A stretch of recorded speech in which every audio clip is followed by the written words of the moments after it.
लिया है और मैं चाहता हूं कि आप इसे ध्यानपूर्वक सुने, है ना। मत्ती की किताब उसका 7 अध्याय उसका पहला पद।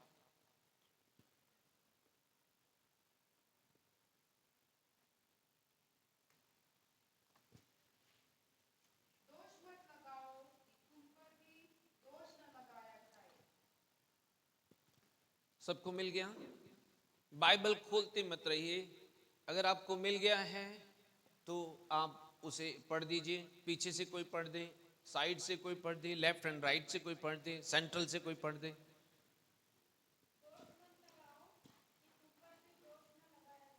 यस, कोई इधर से, पीयूष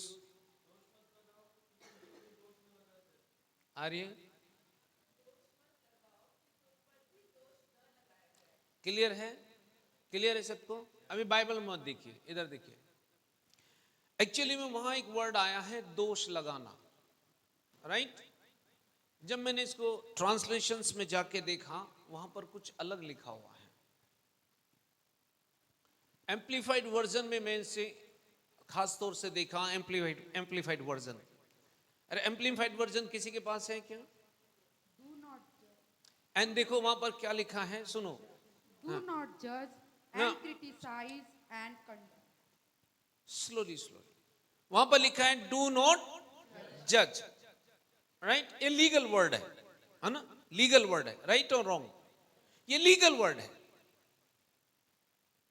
जज जो है वो लीगल वर्ड है ना।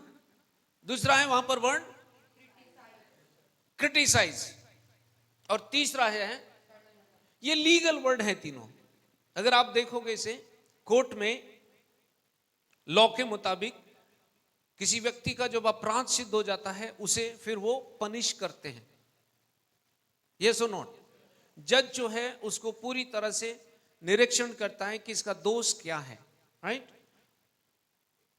जो प्रोसिक्यूटर होता है वो क्या करता है, वकील जो है क्या करता है, वो एक दूसरे के ऊपर एलिगेशंस लगाते हैं कि नहीं, जिससे उनका गुनाह सिद्ध हो जाए। एंड फाइनली है उसको कंडमनेशन की ओर लेकर जाया जाता है, राइट और रॉन्ग? नो। सी यहां पर बाइबल कहती है डू नॉट जज, that means it is a unfair attitude of self righteousness. जब आप किसी भी व्यक्ति को उसके बाह्य रूप से देख करके उसको जज करना शुरू करते हैं, इसका मतलब है कि आपके पास स्पिरिचुअल अंडरस्टैंडिंग नहीं है। Are you getting me? आपके पास स्पिरिचुअल अंडरस्टैंडिंग नहीं है। किसी भी व्यक्ति को बाह्य रूप से देख करके आप जज नहीं कर सकते कि यह किस प्रकार का व्यक्ति है। एम आई राइट? जब आप किसी को जज करते हैं तो आप अपने आप को साबित कर रहे हैं कि आप सुपीरियर हैं। ओहो, yes.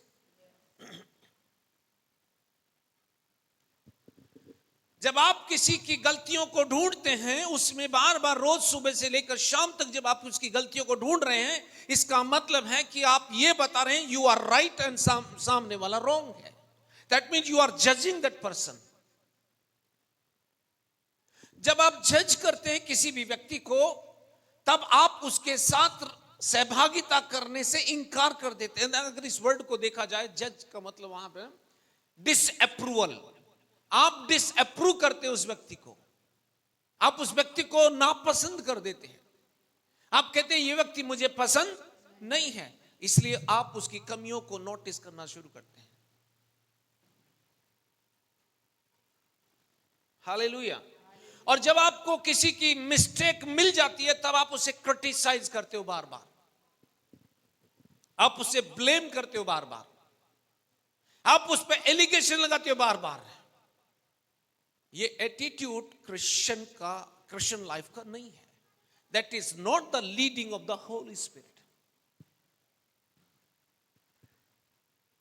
I will prove from the Bible. ये क्रिश्चियन कैरेक्टर नहीं हो सकता है, ये आत्मा की अगुवाई में नहीं हो सकती है।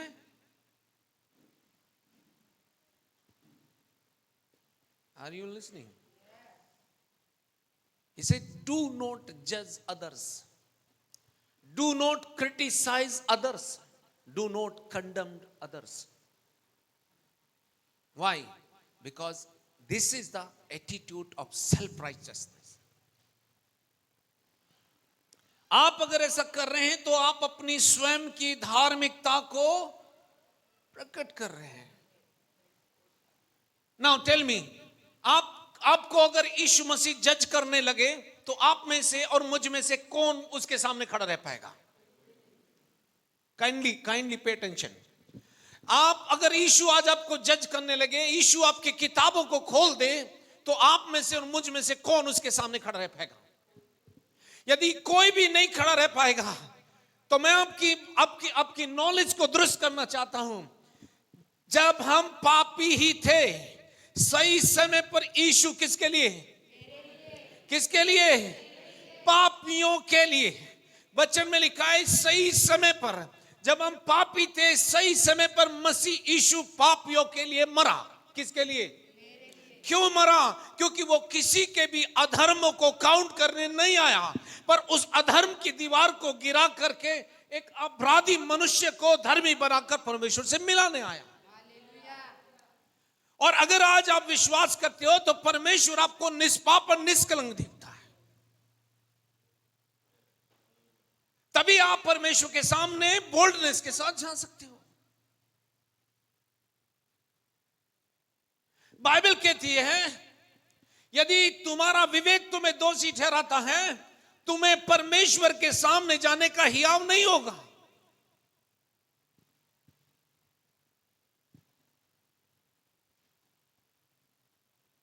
आप कितने भी बड़े ज्ञाता क्यों ना हो, आत्मा के बात करने का सिस्टम सबके साथ एक ही है. इसलिए बाइबल कहती है, पौलुस कहता है आत्मा के चलाए चलो तो तुम शरीर की लालसाओं को पूरा करने का उपाय नहीं करोगे. हम अपने बच्चों की छोटी छोटी मिस्टेक्स को देखते हैं, उन्हें नोट करते हैं और उस पर थोप देते हैं कि तू तो निकम्मा बच्चा है, तू इस लायक नहीं है. एब्यूजिव लैंग्वेज आप अपने बच्चों के लिए, अपने अपनों के लिए आप बोलते हो. क्या आपको लगता है कि ऐसे बाइबल उनके लिए अच्छी किताब बन जाएगी? क्या आपको लगता है कि वो अपने कैरेक्टर को ठीक कर पाएंगे? क्या आपको लगता है कि वो आपसे मोहब्बत कर पाएंगे? क्या आपको लगता है कि परमेश्वर की आत्मा के साथ वो रह पाएंगे?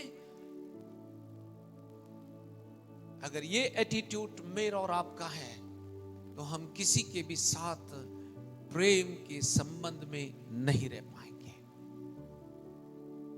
यदि किसी को किसी के साथ नहीं रहना है, यदि किसी को किसी के साथ सहभागिता नहीं करनी है, यदि किसी को कलीसिया में नहीं रहना है, वो व्यक्ति इस प्रकार की मानसिकता लेकर चल करके अपने मार्ग पर जाता है. बाइबल बताती है, पढ़िए इस वचन को भी पढ़िए, नीति वचन 18 अध्याय पहला पद.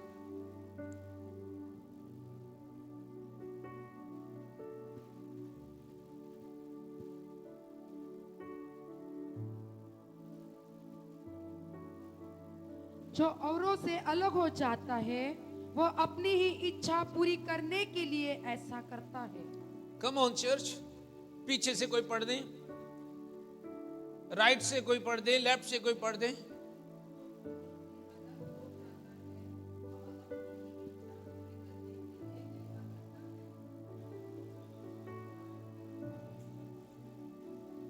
पीछे से कोई पढ़ दे.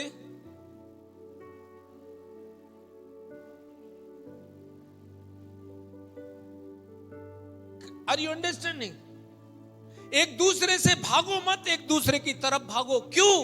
क्योंकि वचन कहता है एक से भले, ओ कम ऑन चर्च, एक से भले दो. यदि एक कमजोर होता है तो उसमें जो दूसरा ताकतवर है वो उसे लिफ्ट कर लेता है. बाइबल डिवीजन की बात नहीं करती. Hallelujah, hallelujah. Let me confirm this. अगर आप यूहन्ना की किताब के 8वें अध्याय में जाएं और वहां जाकर उसे पढ़िएगा। लेट मी आपको मैं इस कहानी को बताऊं, और आप सबने इसको पढ़ा है, पर मैं आपको 3 वर्ड वहां पर नोटिस कराऊंगा। आपने सबने पढ़ा है 8 अध्याय में। इधर देखिए, आप उसे नोट डाउन कर रख लीजिए। 8 अध्याय में आप पहले पद से लेकर के आगे जाएंगे तो वहां पर आपको मिलेगा, पर लिसन केयरफुली। मैंने इन 3 वर्डों का चुनाव किया क्योंकि ये 3 वर्ड में से एक वर्ड मुझे कल सुबह प्रार्थना करते समय दिखाया गया, और मैं उस वर्ड को इलैबोरेट करना चाहता हूं। वहां पर एक महिला को लाया जाता है। यीशु जो है वहां पर अपने चेलों के साथ में टीचिंग दे रहे थे। अचानक से कुछ सदुकी और फरीसी एक महिला को पकड़ कर लेकर आते हैं, और वो महिला को ये लिखा है कि वो व्यभिचार करते पकड़ी गई है। क्लियर है? इधर देखिए, आप बाइबल में देखेंगे तो समझ नहीं आएगा मैं जो कहना चाहता हूं। और जब वो पकड़ के लेकर आए तो उन्होंने एलिगेशन लगाया, उसे वो जज करने लगे। क्या जज था? उसका जजमेंट क्या था कि देख, इसने किसकी मिस्टेक देख रहे थे वो? देखो ध्यान से। जब उसकी मिस्टेक देखी तब उन्होंने कहा, लॉ में ये लिखा है, व्यवस्था में ये लिखा है कि यदि कोई व्यक्ति ऐसा पकड़ा जाए तो वो पत्थरवा करके, दैट मीन्स वो केवल उसे जज ही नहीं कर रहे थे, उन्होंने उसे क्रिटिसाइज किया और उन्होंने उसे कंडमनेशन भी किया। सही है, रॉन्ग है? जब आप किसी व्यक्ति की मिस्टेक को एडमिट करते हो, या किसी की मिस्टेक को आप जान लेते हो, या किसी की मिस्टेक आपको पता लग जाती है, आपका काम क्या है?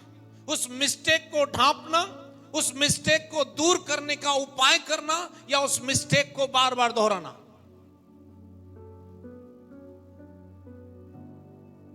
क्या करोगे आप? सुनो, अगर आप मिस्टेक को दोहराते हो तो क्या होने वाला है? आज मैं आपके घर की कहानी आपके घर में थोड़ा एंटर करना चाहता हूं। क्या होगा? नीति वचन 17 अध्याय 9 पद, उस वचन को ध्यान दीजिए। सुनो ध्यान से, क्या लिखा है? जो दूसरे की गलतियों को, जो दूसरे के अपराधों को, कम ऑन चर्च, इधर सुनिए, जो दूसरे की गलतियों को ढांपने के बारे में बोलता है, कवर करने के लिए बारे में बोलता है उसे स्मरण मत करना। जो दूसरे की गलतियों को ढांप देता है वो क्या करता है? हाँ चर्च, जो दूसरे की गलतियों को ढांप देता है, जो दूसरे की गलतियों को बार बार दोहराता नहीं है, बाइबल कहती है वो प्रेम का खोजी है, वो प्रेम का दूत है। यही कारण है यीशु ने किसी की भी गलतियों को नहीं देखा और वो प्रेम का दूत बनकर आपको और मुझको पिता से मिलाने आया। Hallelujah, hallelujah. जो दूसरे की गलतियों को ढांप देता है वो प्रेम का खोजी ठहरता है। पर सुनिए उसके सेकंड पार्ट में कितनी सुंदर बात लिखी है। परंतु जो बात की चर्चा, क्या होगा उसके बाद?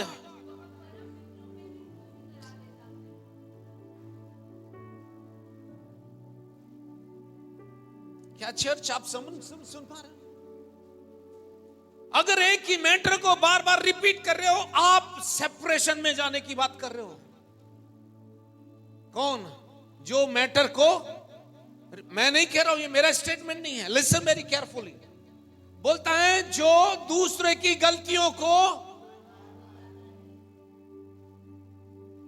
जो दूसरे की गलतियों को ढांप देता है, जो दूसरे के गुनाहों को ढांपता है, वो प्रेम का खोजी है, वो प्रेम को एस्टैब्लिश कर रहा है। पर जो मैटर को बार बार रिपीट करता है, वो घनिष्ठ मित्रों में भी, क्या आपने नहीं पढ़ा? बुरी संगति अच्छे चरित्र को बिगाड़ देती है। Don't repeat your matters. आपके पास वो पावर है कि उस मैटर को आप निरस्त कर दो। आपके पास वो पावर है कि उस मैटर को नजरअंदाज करके सामने वाले व्यक्ति को कैपेबल बनाओ कि वो इस प्रकार की बातों से बाहर आ जाए। अगर आपको कोई बात ऐसी समझ में भी आ रही है, क्या कोई मुझे बता सकता है कि यीशु मसीह ने कितने पापों का दंड आपको दिया है? दिया किसी को? आप कैसे अच्छे बन गए?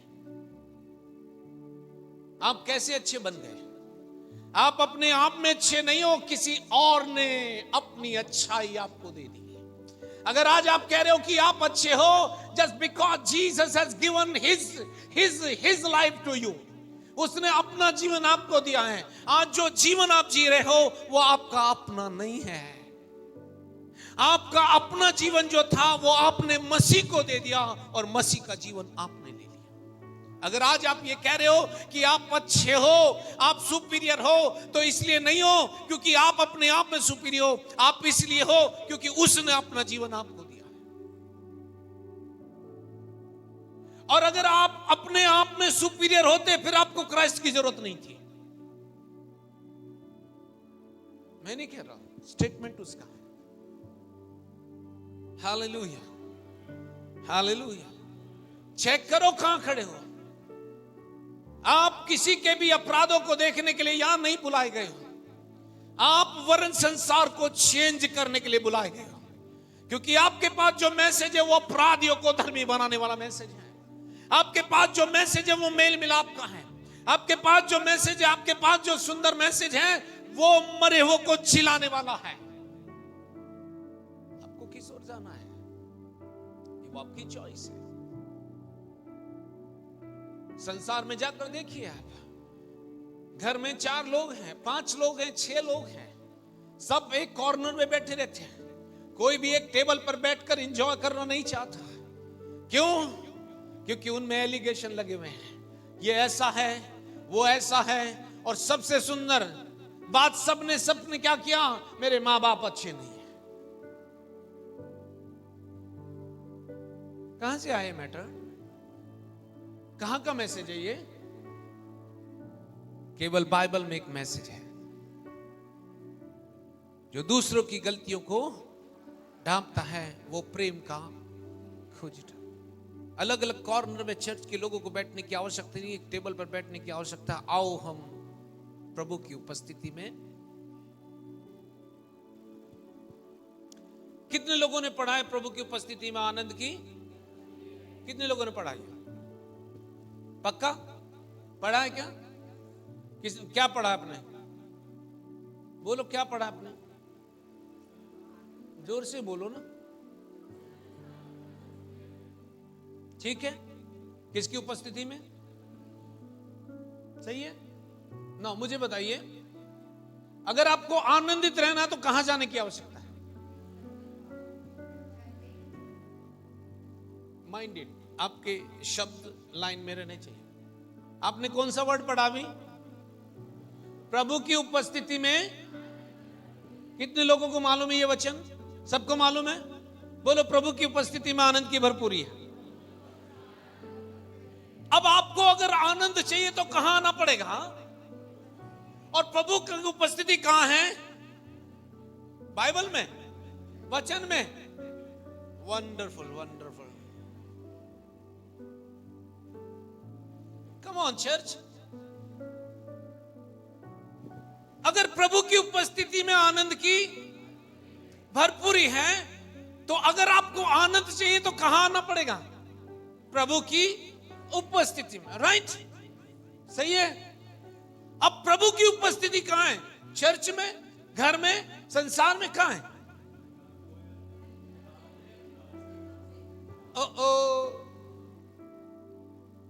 जितने फ्यूज हैं सब रिपेयर कर दो।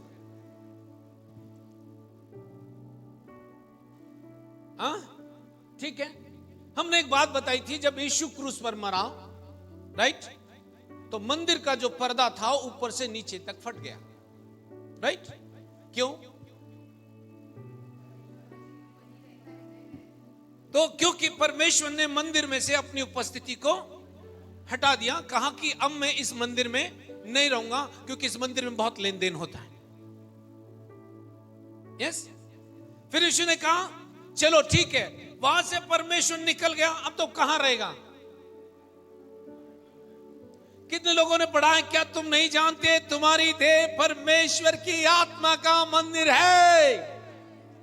यस, प्रभु की उपस्थिति कहां है? अगर प्रभु की उपस्थिति मुझ में है तो आनंद की भरपूरी भी मुझ में है। हालेलुया। इसका मतलब आनंद अगर आपके अंदर है तो आपके पास ऐसी चीज है जो दूसरों को चेंज कर सकती है।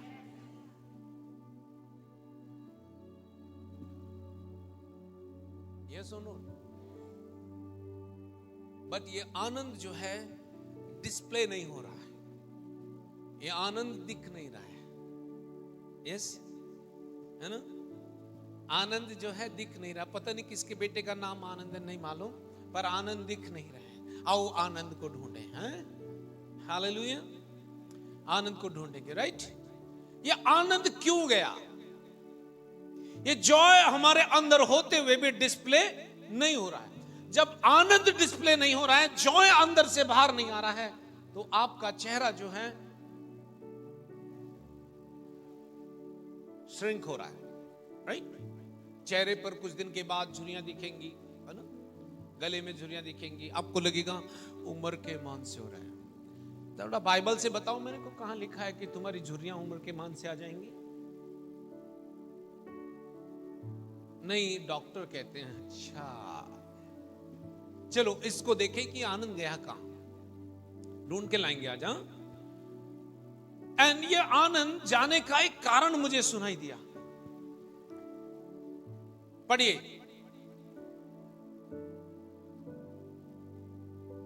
क्या पढ़ना है?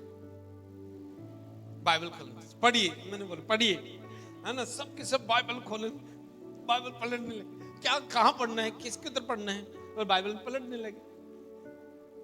हम बहुत अन्य ओबीडियंट बहुत कुछ है। हालेलुया। ओके, पहला यूहन्ना की किताब और उसका दूसरा अध्याय और उसके 11 पद को हम पढ़ेंगे।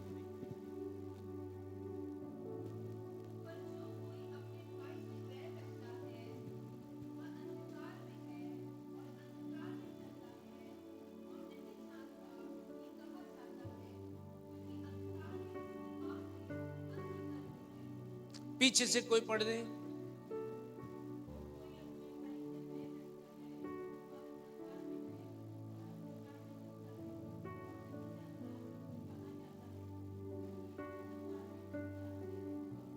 कोई सामने से पढ़ दे।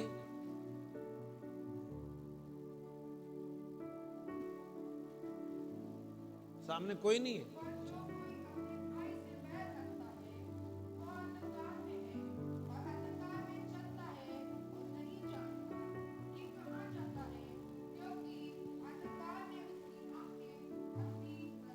कोई लेफ्ट से पढ़ दे।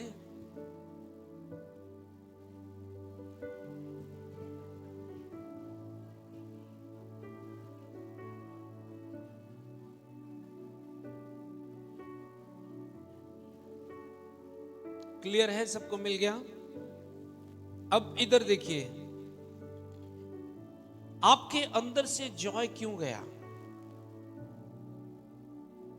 क्या कोई मुझे बता सकता है?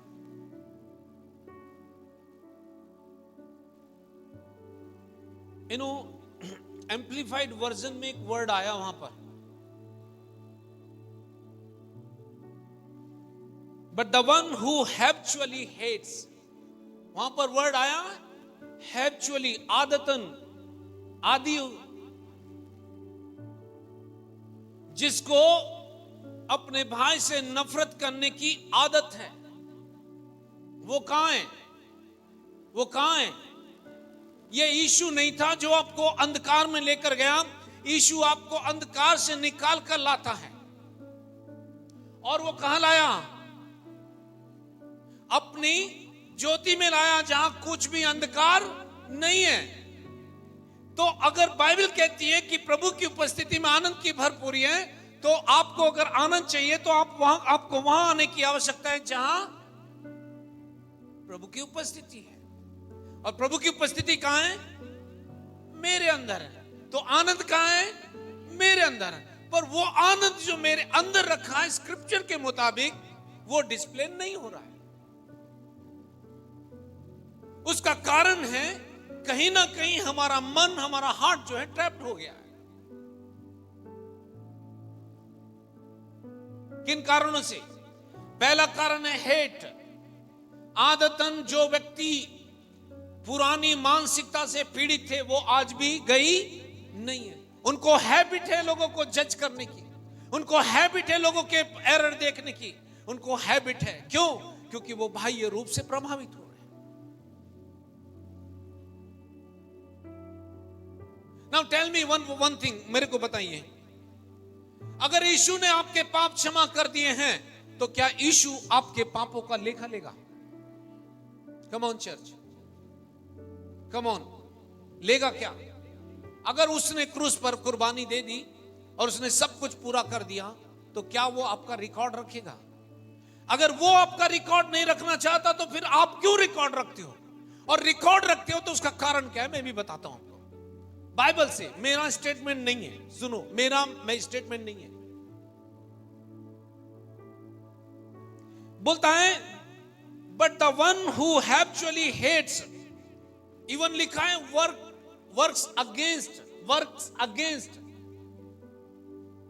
Against his brother in Christ is in spiritual darkness.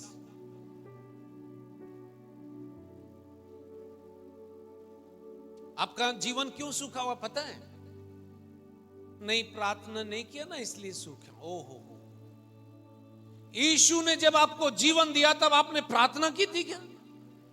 तो जीवन तो वहां ऑलरेडी है, वो फंक्शन नहीं हो रहा, ये दूसरी बात है, पर जीवन तो वहां है।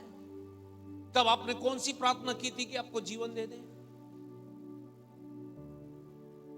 ओ अब बहुत शांत है। चलो इसको भी प्रूव करते हैं क्या होगा। देखो अगर इसको होता है तो क्या होगा। इफिसियों की किताब 4 अध्याय और उसका 29 पद, 29।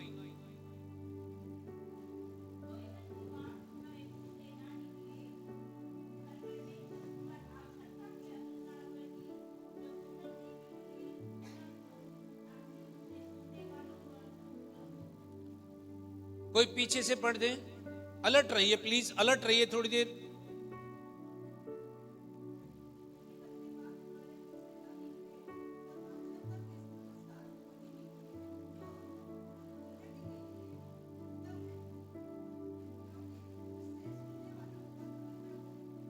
ठीक है, कोई लेफ्ट से पढ़ दीजिए।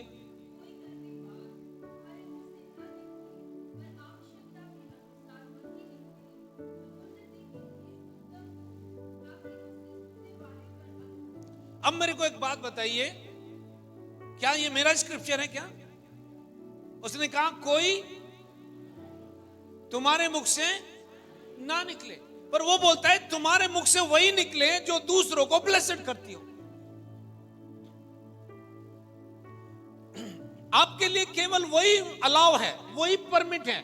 अगर आप आत्मा के साथ सहभागिता करना चाहते हो, आत्मा की बातें को सुनना चाहते हो, तो वहां पर लिखा है तुम्हारे मुख से वही बात निकले जो सुनने वालों पर अनुग्रह करे, जिससे सुनने वाले एनकरेज हो जाएं, जिससे सुनने वालों को लगे इसके पास कोई डिफरेंट मैसेज है। Hallelujah, come on, yes. पर उसने कहा कोई गंदी बात तुम्हारे मुख से ना निकले, उसको मना कर रहा है, क्योंकि अगर तुम्हारे मुख से गंदी बात निकलेगी तो क्या होगा? जैसे आप लोगों को जज करना, क्रिटिसाइज करना, कंडम करना शुरू करते हो, एलिगेशन लगाते हो, तू ऐसा है, तू ऐसा है, तू ऐसा है, तू ऐसी है, तू वैसा है, तू ऐसा है। आप सुनिए क्या बाइबल क्या बोलती है। ये सही बात है या गंदी बात है? ओ कम ऑन चर्च, ये सही बात है या गंदी बात है? इसका मतलब है कि आप जज की नाई काम कर रहे हैं, आप अपने आप को उस सेल्फ राइचियसनेस के एटीट्यूड में ऑपरेट कर रहे हैं। इससे क्या होगा सुनिए, 30वें पद को पढ़िए उसी बात वहीं पर। क्या होगा अगर गंदी बात तुम्हारे मुख से निकली? पवित्र आत्मा वहीं पर शोकित होगा, ग्रीव्ड होगा वो। आपके शब्द किसी को दोषी ही नहीं ठहरा रहे हैं, पर वो पवित्र आत्मा को भी शोकित कर रहे हैं। और जब पवित्र आत्मा आपके शब्दों से, मेरे शब्दों से हर्ट होता है, वो शांत हो जाता है, आपको छोड़कर वो कभी भी नहीं जाता, वहीं रहता है, पर आप उससे सुनने में कैपेबल नहीं रहते। वो फिर भी कहता है मत कर, मत कर, ये तेरा एटीट्यूड नहीं है। Yes, are you with me? No. जब हम इस प्रकार की मानसिकता लेकर चलते हैं, हम किसी और की ग्रिप में हैं,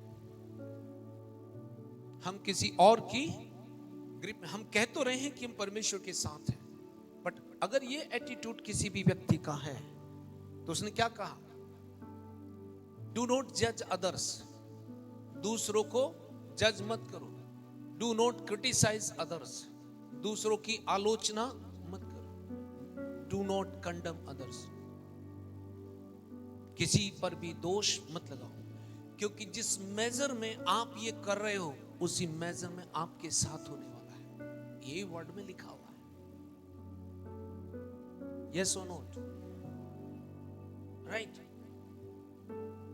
मेरा भाई प्रेम नहीं करता, क्यों नहीं करता? Check your heart, check your attitude with चीजों के साथ चेक कीजिए। आप अपने पड़ोसियों से, अपने घर में किससे प्रेम कर रहे हैं? प्रेम जो है वो बुरे व्यक्ति को भी बदल देता है।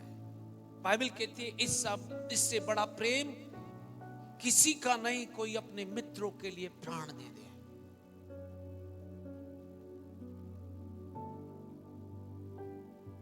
प्रेम ही है जो अनेक पापों को ढांप देता है। हालेलुया।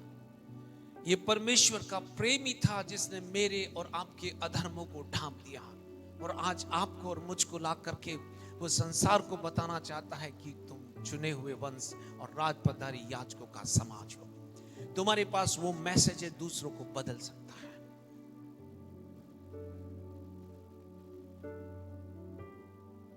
क्या मैं और थोड़ा आगे जाऊं? Okay, let me. पहला यूहन्ना 3:15 पर। केवल इतना ही नहीं, ये जो हेट है, ये जो नफरत है, ये जो कड़वाहट है, ये केवल आपको अंधेरे में लीड नहीं करती है, ये कहां लेकर जाती है? देखिए,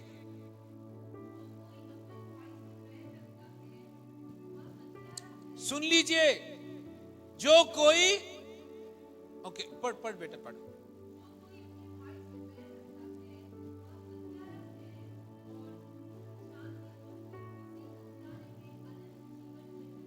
कोई पीछे से पढ़ दे।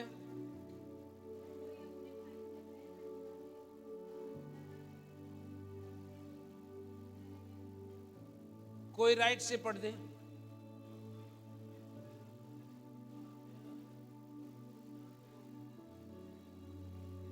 आर्यन पढ़ दे। आर्या,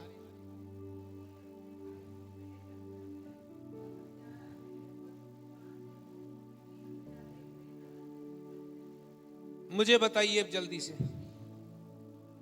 ये सही है, ये रॉन्ग है? हाँ, कम ऑन, क्या कोई है जो रिप्लाई करेगा?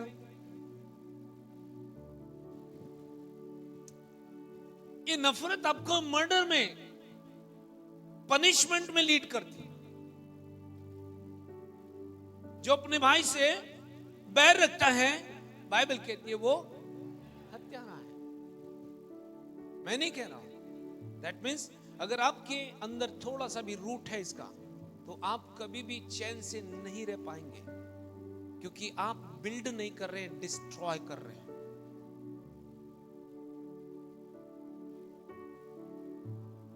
चाहे वो किसी भी प्रकार का रिलेशन हो, फैमिली का हो, फ्रेंड्स का हो, बहन भाई का हो, पति पत्नी का हो, या चर्च और बिलीवर का हो, क्राइस्ट और बिलीवर का हो।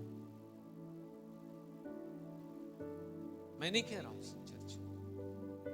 उसने कहा जो अपने भाई से हैप्चुअली, ये कहां से आया है नफरत?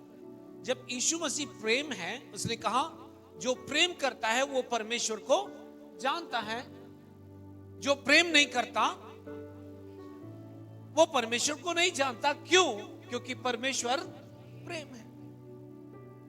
अगर आपके पास दूसरों के लिए प्रेम नहीं है तो आप परमेश्वर की कौन सी सेवा करोगे मुझे नहीं पता, या मैं कौन सी सेवा करूंगा मुझे नहीं पता। वर्ड ये कह रहा है कि यदि कोई अपने अंदर नफरत रखता है तो वो हत्यारा है, ही इज अ मर्डरर। केन ने हाबिल को क्यों मारा? नफरत के कारण, जेलेसी के कारण, क्योंकि उसके काम बुरे थे। जेलेसी ने एक अच्छे सेवक को मार दिया। केन ने अपने भाई, सगे भाई को, हाबिल को चढ़कर जंगल में मार दिया। नफरत जो है वो मर्डर की, किलिंग की ओर लेकर जाती है, जो आपके रिलेशन को हमेशा के लिए खत्म कर देगी। आप यही नहीं, कहीं पर भी अच्छे से नहीं रह पाओगे, क्योंकि आपके अंदर जो रूट है वो परमेश्वर का नहीं, किसी और ने जड़ पकड़ ली है। चलो इसे भी कंफर्म करते हैं, ये किसकी ओर से? इफिसियों की किताब 4 अध्याय 25, 26, 27 पद।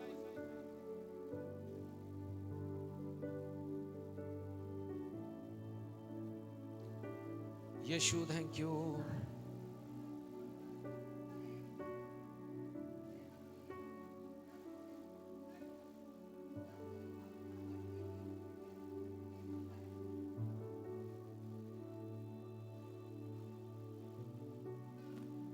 देखो, सुनो उसे ध्यान से, ध्यान से सुनिए। सुनो सुनो सुनो, तीनों वर्ड एक साथ पढ़ने, क्योंकि तब समझ में आएगा।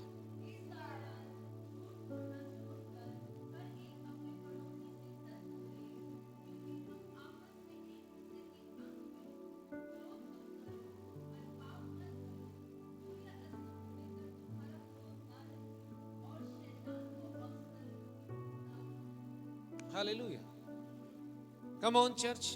क्या आप इधर देखेंगे थोड़ा? पहले 25 पद में लिखा है झूठ क्या नहीं करना है? झूठ। सुनो सुनो, इधर बाइबल में देखकर कान नाक इधर रखिए थोड़ा, है ना। कुछ लोग बाइबल में झूठ मत बोलो, झूठ मत बोलो, ये लिखा झूठ मत बोलो। बाइबल में देख रहे हो, कहीं पे नजरें, कहीं पे, ऐसा मत करो, है ना, नहीं तो फिसल जाएंगे। Hallelujah. Let me confirm this. अगर आप झूठ बोलते हो तो क्या होता है? आपको लगता है छोटा बोला है ना, और बहुत सारे लोगों की फिलॉसफी थोड़ी सी अलग है। वो क्या करते हैं, किसी को बचाने के लिए झूठ बोला तो झूठ थोड़ी हुआ, वो तो सच हो गया। अरे बढ़िया है, तुम ही खुदा हो जो लिखने वाले हो, नया नहीं बाइबल लिख डालो। ये बाइबल नहीं कहती, आपकी फिलॉसफी हो सकती है, ये किसी व्यक्ति का स्टेटमेंट हो सकता है, पर ये स्टेटमेंट किसी को भी दिशा नहीं देगा, पर उसे डिस्ट्रैक्ट करेगा। Yes, let me tell you the truth. ये झूठ जो है ये कहां से आता है, इसका सोर्स कौन है? यूहन्ना की किताब 8 अध्याय उसका 44 पद पढ़िए। झूठ चाहे थोड़ा हो या ज्यादा हो, झूठ झूठ है जो आपके डिस्ट्रक्शन के लिए प्लान किया गया है। किससे? सुनो, ये सब यही पढ़ेगी, पीछे से कोई पढ़े। अरे ये पढ़ बेटा।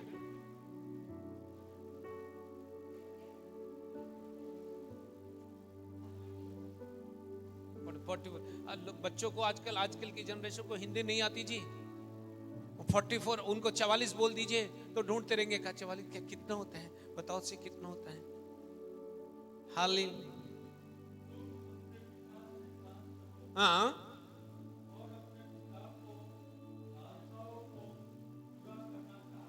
हाँ, हाँ, हाँ, हाँ, लेकिन पूरा करिए उसको। हाँ,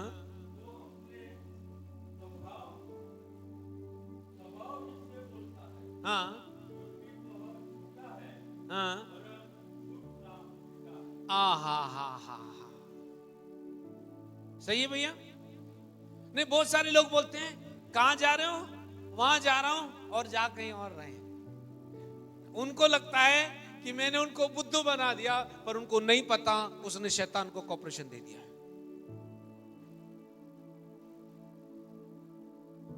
कुछ लोगों को बहुत कुछ छिपाने की हैबिट रहती है, शुरू से रहती है, आज से नहीं, है ना। वो किसी के सामने ओपन नहीं, सामने से सब कुछ अच्छा दिखाई देता है, पर अंदर देखो तो बारूद भरा हुआ है। कब एक्सप्लोजन होगा पता नहीं। जिस रूम में बारूद भरा हुआ था हिंगन घाट में बारूद भरा हुआ था, जो बम फेंकने वाले रहते हैं ना मिलिट्री के, भरे हुए थे, बड़े इत्मीनान से वो रखते थे। एक दिन एक व्यक्ति ने क्या किया, वो एक ऐसे सीधे मन से उसको ऐसे बोला, इसको अंदर नहीं जाता, डर लग रहा था, और ऐसे फेंक दिया। जैसे उसने फेंका वहां पर ब्लास्ट हो गया, वो बहुत बड़ा नुकसान हुआ था।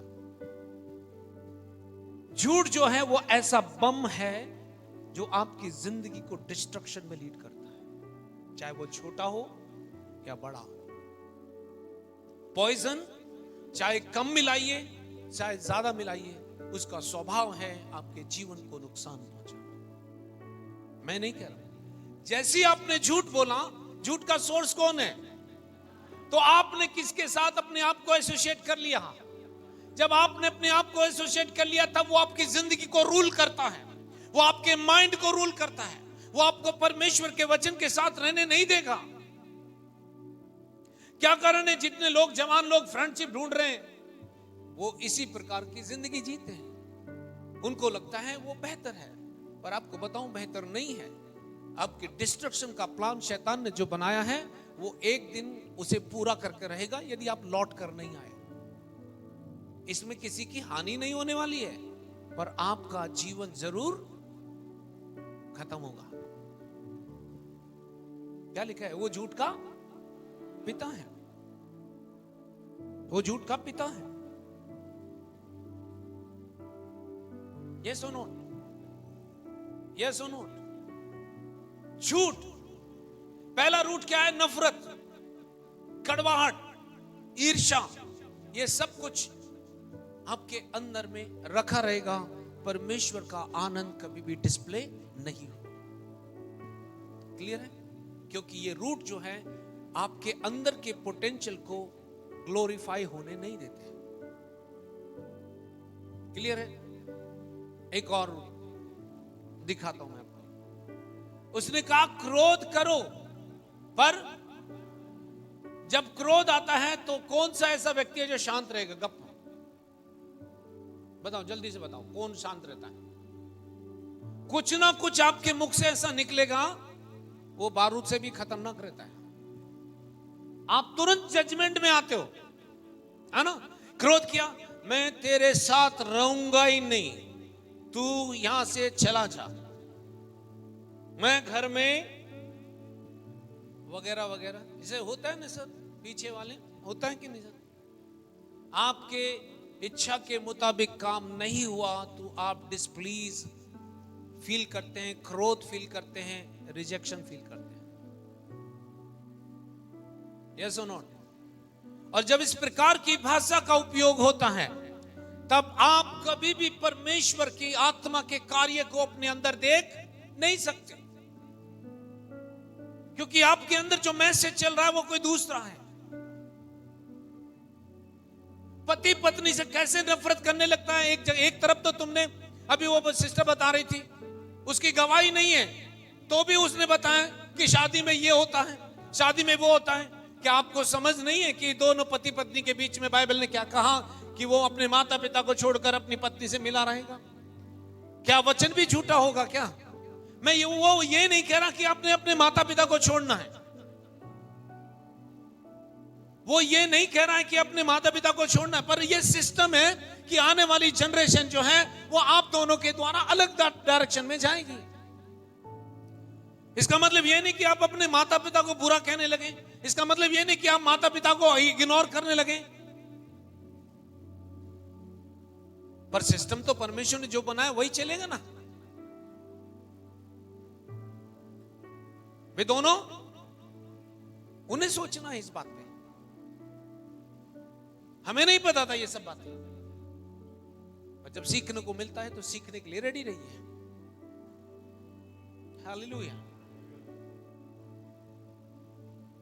लिखा है क्रोध करो, पर क्रोध में एब्यूजिव लैंग्वेज मत बोलो। वो भाषा का उपयोग मत करो जो एक दूसरे को हर्ट करती हो, क्योंकि जैसे ही तुम्हारे अंदर भावनाओं में हर्ट आ जाएंगे, ध्यान रखना, तुम कभी भी अच्छी बातों को जीवन में तुम कितना ही भी कर लेना, क्योंकि रूट जो है ग्राउंडेड हो गया है, रूट जो है वहां पर खड़ा हो गया है, और उससे नफरत ही होगी। आप ऑलवेज हमेशा ऐसी बात करोगे जो बातें ठीक नहीं,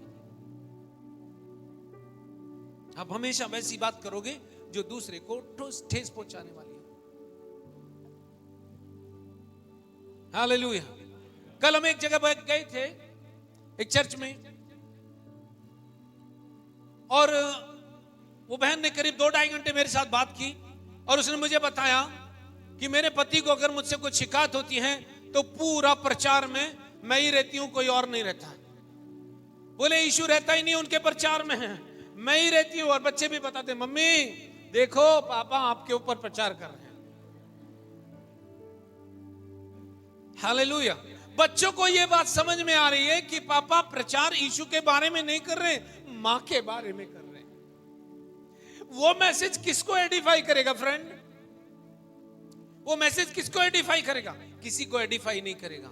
आप अपने क्रोध को शांत करने की कोशिश कर रहे हैं उन बातों को कहकर जो कलीसिया के लिए नहीं है। मैं आपको क्रिटिसाइज नहीं कर रहा हूं, बट दैट इज रूड। उसने कहा तुम क्रोध कर लेना, पर क्रोध में अपना आपा मत खोना, क्रोध में तुम गलती मत करना, और सूरज डूबने से पहले तुम मेल मिलाप कर लेना। क्यों बोला उसने सूरज डूबने से पहले? क्योंकि सूरज डूबने के बाद जो हंगामा होगा वो आपके बेयरिंग के बाहर होगा। कोल्ड वार, वर्ल्ड वार शुरू होता है ना। एक दूसरे को देखना भी पसंद नहीं करते। क्यों? क्योंकि ये उस बात का रिजल्ट है जो आपने शत्रु को कहीं ना कहीं से दे दिया। हालेलुया। मैं आपको देखकर प्रचार नहीं कर रहा हूं। यस। एंड अगर ऐसा हुआ तो क्या होता है? 27वें पद में उसका रीजन लिखा है। जैसे ही आपने क्रोध किया और उसमें रिएक्ट किया, शत्रु का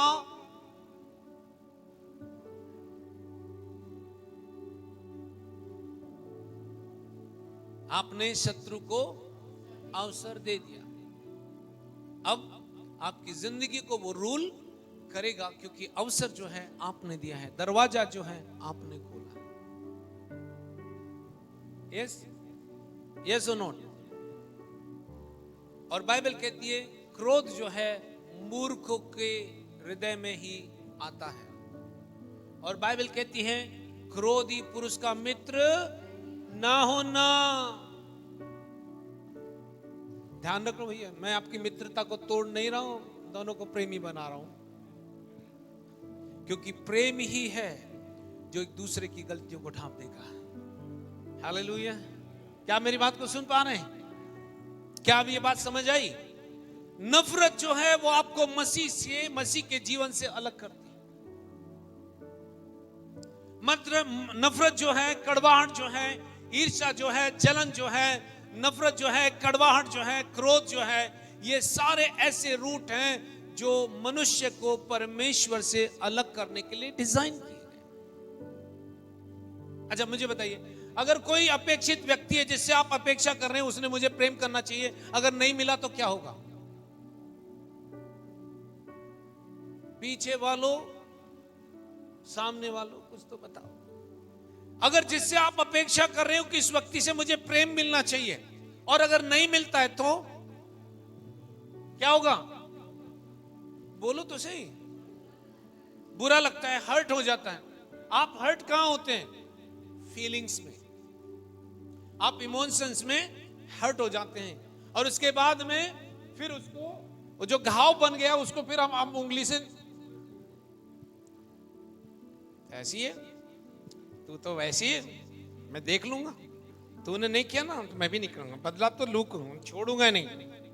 और हम उसे बार बार, और वो और भी जख्मी करता रहता है, क्योंकि आप फीलिंग्स में हर्ट हैं, आप एंगरनेस जो है फीलिंग्स है, फिर उसे आत्मा जो है उस पर कब्जा लेता है, तब शत्रु उस पर कब्जा लेता है कि आपने उसे मौका दिया। ठीक है, नेक्स्ट क्या है? अगर मुझे पता भी लगा ये सब मेरे साथ हो रहा है तो नेक्स्ट क्या है? अब मैं क्या करूं? मेरे अंदर क्रोध भी है, कड़वाहट भी है ना? मैं क्या करूं? एक और रूट है जो बहुत ही खतरनाक है, मैं उसे इंट्रोड्यूस करता हूं और फिर हम इसको लीड करेंगे। मत्ती की किताब 18 अध्याय और उसके 21 पद को पढ़िए। 21 पद को पढ़िए। 21 पद में एक क्वेश्चन लिखा हुआ है।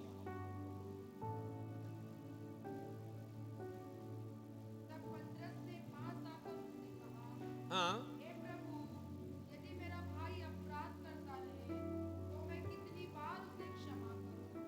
क्या 7 बार तक? बस। यस, पतरस क्वेश्चन कर रहा है कि प्रभु अगर मेरा भाई मेरा अपराध करे या मेरी विरुद्ध गलती करे तो मैं उसे क्षमा करूं कि नहीं करूं, और करूं तो कितनी बार करूं? और अपन ने तो बार बार बोला मैं कितनी बार इसे क्षमा करूं, वही वही वही मैं नहीं। हम जो हैं बदला लेने वाली प्रवृत्ति में आ जाते हैं, and that is called revenge. Yes yes. लेकिन यीशु ने उसे उत्तर दिया, बहुत सुंदर उत्तर दिया। अगले पद को पढ़िए। यीशु ने उससे कहा, मैं तुझसे यह नहीं कहता कि 7 बार तक, वरन 7 बार के 70 गुने तक। हालेलुया। अब सुनो, देखो कैलकुलेशन थोड़ा करेंगे, हमें गणित का, अभी मैथ्स का पीरियड है ना, हमें। उसने कहा मैं नहीं कहता कि तू 7 बार क्षमा करे, पर मैं कहता हूं 7 के 70 बार। कितना हो गया? हाँ, कितना हो गया? 490 टाइम। दैट मीन्स यीशु ने कहा तू अपने भाई को अनलिमिटेड टाइम क्षमा कर। कितनी बार?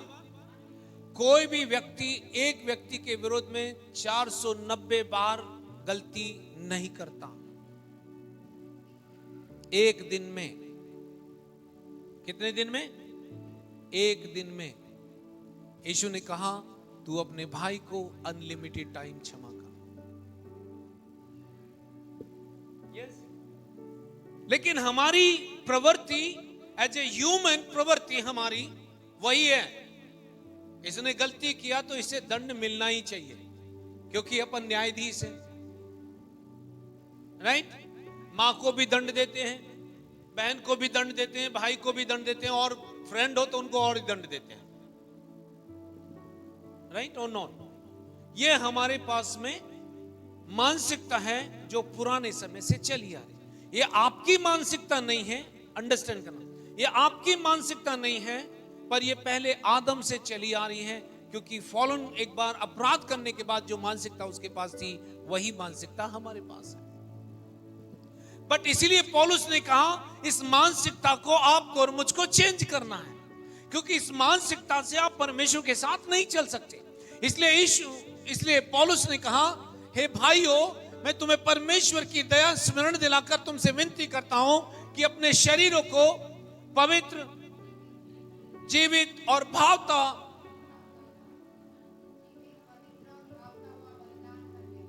यही, हाँ, इस सेंटेंस में वर्ड डाला, यही तुम्हारी आत्मिक सेवा है। बोलता है तुम्हारी आत्मिक सेवा यही है, पहले अपने मन का नवीनीकरण करो। लोगों को या कि हर एक व्यक्ति को उस दृष्टिकोण से मत देखो जो दृष्टिकोण तुम्हारे पास है। अगर मेरे पास वो दृष्टिकोण है जिससे मैं हर व्यक्ति में दोष ढूंढ रहा हूं, तो मैं कभी भी किसी के साथ बैठ करके परमेश्वर का काम नहीं कर पाऊंगा। भले मैं कितना ही भी कह लूं कि ये कर लूंगा वो कर लूंगा, नहीं कर सकता, क्योंकि मेरे मन में दूसरे प्रकार की बातें रखी हुई है। क्या आपने नहीं पढ़ा? बाइबल कहती है जहां तेरा धन वहां तेरा, आपके मन में जो थॉट होंगे वहां आप जाएंगे। यस और नो?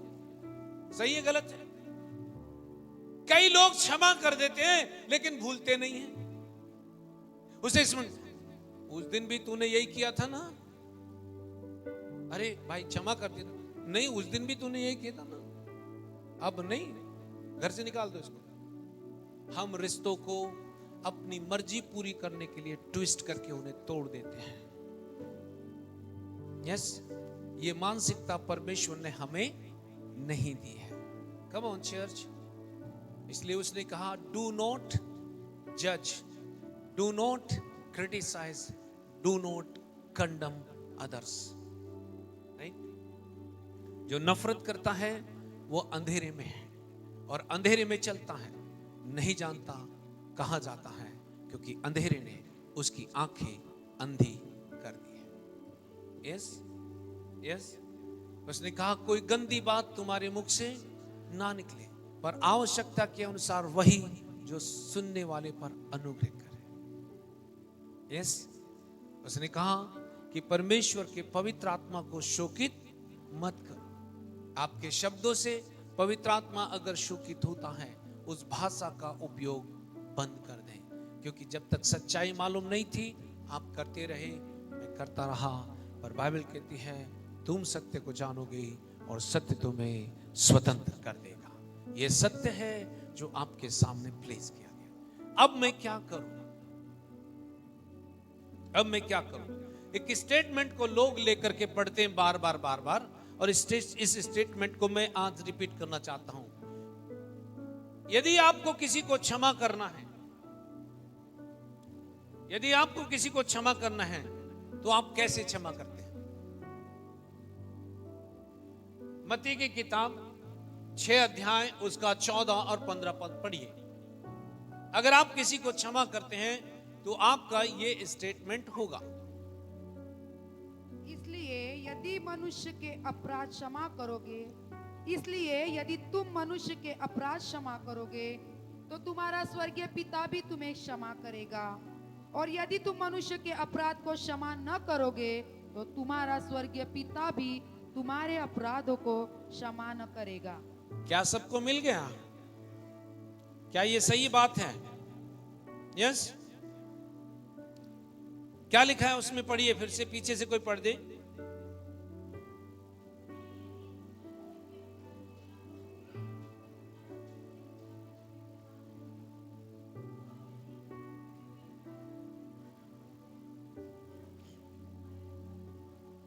देखिए इस स्टेटमेंट में क्या लिखा है पहले पद में, यदि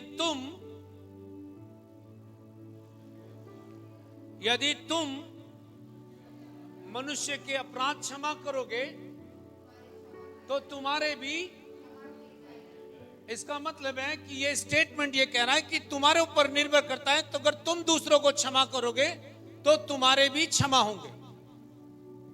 15वां पद कहता है यदि तुम उसके क्षमा नहीं करोगे तो तुम्हारे भी क्षमा नहीं होंगे। ये जो स्टेटमेंट है ये यीशु मसीह का स्टेटमेंट नहीं है। सुनो, ये लॉ में, व्यवस्था में ये वो बात लिखी हुई है, राइट? यदि तुम क्षमा करोगे तो तुम्हारे क्षमा की, पर यीशु का स्टेटमेंट कुछ और है।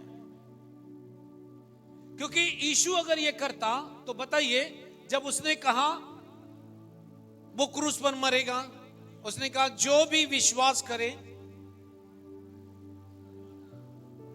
जो भी विश्वास करे वो नाश, क्या विश्वास करे? कहेगा प्रभु मेरे अपराधों को, तो यीशु ने आपके अकाउंट काउंट किए थे, आपके पाप काउंट किए थे या क्षमा कर दिया था? इसका मतलब यीशु ने कुछ भी देखा नहीं, आपके अपराधों को उसने क्षमा कर दिया, राइट? तो आपके अपराध क्षमा हुए कि नहीं हुए? हुए कि नहीं हुए? इसका मतलब है कि जब आपके अपराध क्षमा हो गए हैं, चलो वर्ड से देखेंगे इस बात को। इफिसियों की किताब 4 अध्याय 32 पद।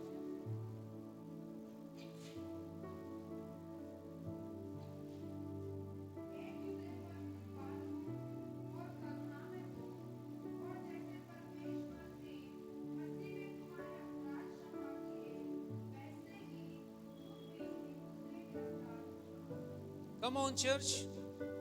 Are you listening? आपको क्यों क्षमा करना है? सुनो ध्यान से, वहां देखो क्या लिखा है. आपको क्यों क्षमा करना दूसरों को? क्योंकि आपके अपराध जो है वो क्षमा किए गए, इसलिए आपको क्षमा करना है. आप दूसरों को क्षमा करेंगे, ये क्षमा किए जाएंगे, ये बाइबल ये थोड़ा कंट्रोवर्शियल है. क्योंकि यीशु उस समय क्रूस पर नहीं मरा था, वो तो लॉ को लाकर व्यवस्था से उठा करके उन चीजों को बता रहा था, और वो यहूदियों के बीच में ये बातचीत कर रहा था. हालेलुया. उसने कहा एक दूसरे पर क्या करो, कृपालु और करुणा में हो, जैसे मसीह ने या मसीह में. हाँ, अभी चलो स्टेटमेंट चेंज कर. ओके, आपके स्टेटमेंट को लेता हूं. जैसे परमेश्वर ने, ये परमेश्वर का प्रावधान था, जैसे परमेश्वर ने मसीह में तुम्हारे अपराध क्षमा किए हैं, वैसे ही तुम भी दूसरे के अपराध. राइट? आपको इसलिए क्षमा नहीं करना है कि आपको क्षमा मिलेगी, आपको इसलिए क्षमा करना है क्योंकि आपके अपराध क्षमा. हालेलुया. जब उसने मेरा अकाउंट नहीं लिया तो मैं किसी और का भी अकाउंट नहीं. इस बात को बहुत सुंदर तरीके से हम बाद में कभी देखेंगे. 18 अध्याय में, मत्ती 18 अध्याय में बहुत सुंदर तरीके. क्षमा का मतलब है सेटलमेंट ऑफ योर अकाउंट.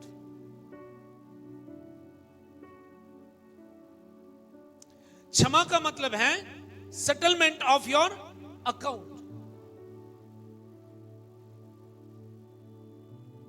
परमेश्वर ने आपके अकाउंट को मसीह यीशु में होकर हमेशा के लिए सेटल कर दिया. यानी कि कुछ भी ऐसा नहीं है जिसके लिए आपको पे करना पड़ेगा.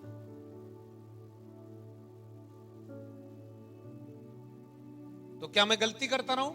नो वे.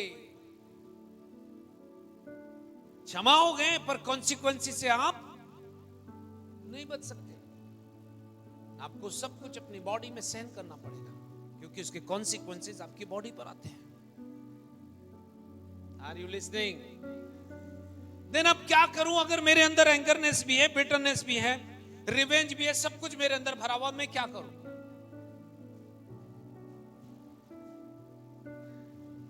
एक वचन बहुत सुंदर है, मुझे बहुत प्रभावित किया इस वचन ने. नीति वचन और उसका 28 अध्याय और उसका 13 पद.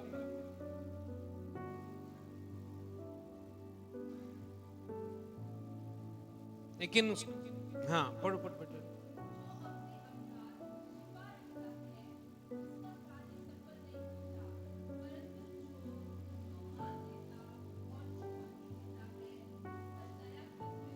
हालेलुया. Listen here. अब देखिए यहां पर जो वर्ड आपने पढ़ा है वो सिंपली हिंदी में लिखा हुआ है, लेकिन अगर उसको टीएलबी वर्जन में देखोगे तो क्या लिखा है सुनिए. कम ऑन, बाइबल में मत देखिए नहीं तो समझ नहीं आएगा. वहां पर सिंपल लिखा हुआ है, यदि कोई मनुष्य अपनी गलतियों को छिपा कर रखता है तो उसका कार्य, अगर कोई व्यक्ति ये कह दे या मैं ये कह दूं कि मुझ में कुछ भी गलत नहीं है, तुम ही गलत हो, तो इसका मतलब क्या है? उसे यीशु की गरज है क्या? उसे यीशु की जरूरत है क्या? नो, उसे यीशु की जरूरत नहीं है, क्योंकि वो परफेक्ट है. और बाइबल कहती है इस दुनिया में कोई भी परफेक्ट नहीं है. सबने पाप किया और सबके सब परमेश्वर की महिमा से रहित है. Are you listening? देखो क्या लिखा है, टीएलबी वर्जन में लिखा है, a man who refuses to admit his mistakes. Listening? क्या लिखा है? A man who refuses to admit his mistakes can never be successful. जो व्यक्ति अपनी मिस्टेक्स को एडमिट नहीं करता, मानता नहीं है, उन्हें छिपा कर रखता है, वो कभी भी सफल नहीं होगा, कभी भी सफल नहीं होगा। But if he confesses and forsakes them, यदि उनको मान ले, एडमिट कर ले और उनको छोड़ दे, मानना और छोड़ना है। फॉरगिवनेस जो है फॉरगेटिंग के साथ कनेक्टेड है। जब आप किसी को क्षमा करते हो, किसी की मिस्टेक को, तो आपको उसे भूलना भी है। Then he said, बहुत सुंदर, वहां पर बहुत सुंदर लिखा है, but if he confesses and forsakes them, he gets another chance. उसको परमेश्वर के पास दोबारा आने का मौका है। हालेलुया। चर्च, यदि आपके पास ऐसी मानसिकता है, यदि किसी के पास भी, किसी के हृदय में किसी को लेकर के ग्रजेस है, जितनी जल्दी हो सके उसे अपने अंदर से रिमूव कर दो। क्यों? अन्यथा वो लोगों के जीवन को खराब करेगी। मैं आज आपको एक घटना बता रहा हूं, बहुत कम बार बताइए, इस बच्चे को थोड़ा पकड़ लो आप। ये उस समय की बात है जब मुझे नोटिस हो गया कि शालू को कैंसर हुआ और वो सब कुछ प्रोसीजर हो गया। उसके बाद मैंने परमेश्वर के साथ समय बिताना शुरू किया और मैंने उसको पूछा कि मुझे इसकी जानकारी चाहिए, ये कहां से आता है, राइट? और तब परमेश्वर ने मुझे एक ड्रीम के थ्रू बताया और फिर एक आवाज मुझे आती है, और वो आवाज परमेश्वर की नहीं थी। जब मैं पूछ रहा था तब मुझे एक आवाज आई।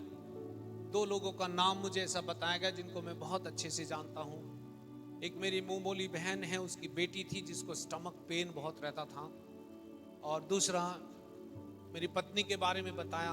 और उसने मुझसे क्या कहा पता है? उसने कहा शालिनी को और महिमा को कैंसर और दर्द मैंने डाला है। मुझे ये बात, मैंने कहा प्रभु मुझे इस बात को कंफर्म कीजिए।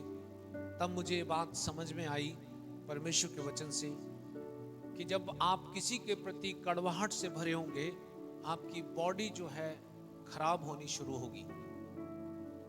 आपकी बॉडी खराब होनी शुरू होगी क्योंकि आपने अपनी बॉडी पर दर्द को मौका दे दिया है, क्रोध को मौका दे दिया है। शत्रु अब आपकी बॉडी को डैमेज करने का काम शुरू करता है, चाहे वो लाइलाज बीमारी हो, चाहे वो दर्द हो या एक्सीडेंट हो या खुजली हो या किसी भी प्रकार की। ये सब कारण है इन रूट्स के। अगर आप किसी से अकारण या कारणवश भी नफरत करते हैं तो आपकी बॉडी जो है पेन में रहेगी, और जब आपकी बॉडी पेन में रहेगी आप परमेश्वर को कभी भी महिमा नहीं दे सकते। मैं क्यों बता रहा हूं? यह बात मुझको परमेश्वर ने ड्रीम के द्वारा दिखाई और बताई। उस दिन से मैंने फिर परमेश्वर से पूछा प्रभु इसका क्या कारण है कि आप मुझे दिखा रहे हैं? तब परमेश्वर ने मुझे एक प्रॉमिस दिया। उसने कहा मैंने तुझे इसके ऊपर सामर्थ और अधिकार दिया है कि तू इनको नाश कर सके। हालेलुया। आज से कई साल पहले की बात है, हम रात को करीब एक जगह पर हम 2-3 पास्टर इकट्ठे थे, मैं और पास्टर अशोक और पास्टर सुनील कुमार ऐसे बैठे हुए थे, डिस्कशन कर रहे थे, और उस घर में ट्रेमेंडस मूव था परमेश्वर का। और अचानक से पास्टर सुनील कुमार की जो साली हैं वो आई हमको मिलने के लिए। उनको पता लगा कि मैं आया हुआ हूँ तो वो मुझे मिलने के लिए आई, और वो सामने में ऐसी बैठी थी और मैं बात कर रहा था। अचानक ने परमेश्वर मेरे को देखा कि उसके पेट के ऊपर डार्कनेस है। मैंने बोला सिस्टर मैं परमेश्वर मुझे दिखा रहा है तुम्हारे स्टमक के ऊपर पूरा डार्क दिख रहा है। उसने कहा भैया मैं पास्टर जी मैं तो बहुत दिन से पेट के दर्द से पीड़ित हूँ। मैंने बोला कल चर्च में आना, परमेश्वर आपको डिलीवर करेगा। कल जब सब कुछ हो गया, परमेश्वर मुझे परमिट नहीं किया कि मैं मीटिंग के दौरान या बाद में उनके लिए प्रार्थना करूं। और जब मुझे परमेश्वर ने लास्ट में बोला कि अब उसे बुला ले, क्योंकि परमेश्वर कभी भी पब्लिकली चीजों को एक्सपोज नहीं करता है। जब मैंने उसे बुलाया तो मैंने कहा कि भैया इसके पीछे में खड़े हो जाओ, कहीं ये गिरेगी, क्योंकि मुझे पता है ये स्पिरिट है। जैसे मैं उसको डांटने लगा, ना वो पीछे गिरी ना सामने गिरी, साइड में गिर गई। फिर मैंने बोला तू साइड में खड़े हो जा। जब साइड में खड़ा किया तो फिर इधर गिर गई। तो मैं उसमें था कि क्या हुआ। फिर मैंने कहा अब नहीं, और मैंने उसका यीशु के नाम से दुष्ट आत्मा जो दर्द लेकर आई है इसके शरीर में, किसी भी कारण से हो निकल कर चली जाओ। और वो तुरंत की तुरंत फ्री हो गई। कॉज क्या था? अगर आप अपने अंदर हृदय में कुछ ऐसा पाल कर रखते हो जो आपको खराब करता है, आपके बिहेवियर को खराब करता है, आपके नेचर को खराब कर देता है, तो आप बीमारी की ओर जा रहे हो। शत्रु आपके शरीर को खराब करना चाहता है, क्योंकि अगर आप शरीर में रहे तो परमेश्वर की महिमा करेंगे, और अगर शरीर पीड़ा में रहा तो आप परमेश्वर की महिमा नहीं कर पाएंगे। हालेलुया। चर्च, अगर ऐसा कोई भी रूट है, आज आप उसे निकाल कर फेंक सकते हैं। आपके पास मौका है, भले किसी ने कितना भी सताया हो, पर अगर आज आप उसे निकाल कर फेंक दो, आप यहीं पर डिलीवर हो सकते हो। किसी भी प्रकार की पीड़ा क्यों ना हो शरीर में, किसी भी प्रकार की कंडीशन क्यों ना हो, वो आपको छोड़कर जाएंगे। आइए हम सब खड़े हो जाएं। गिव मी 5 मिनट्स, 5 मिनट मुझे दीजिए। 5 मिनट में हम क्लोज करेंगे। जो खून दो शेबरादा